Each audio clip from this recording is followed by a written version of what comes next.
انک لا تہدی من احببت، اے نبی آپ ہدایت نہیں دے سکتے جس کو بھی آپ چاہیں،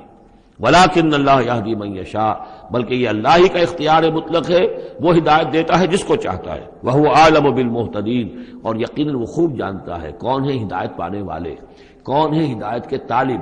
جن کے دلوں میں طلب ہے، اللہ جانتا ہے، انہی کو وہ ہدایت دے گا۔ لہذا یہ کہ یہ آپ کے اختیار میں نہیں ہے، اور یہ آیت خاص طور پر ابو طالب کے لیے،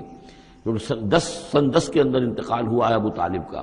اور یہ کہ اس وقت تک یہ ایمان نہیں لائے، اگرچہ حضور صلی اللہ علیہ وسلم نے بارہا چاہا کہ چچا جان آپ ایمان لے آئیے، آپ میرے کان میں ہی کلمہ پڑھ دیجیے اشہد ان لا الہ الا اللہ و اشہد ان محمد رسول اللہ، تاکہ میں اللہ کی گواہی دے سکوں، لیکن یہ کہ بہرحال وہ دنیا سے محروم گئے۔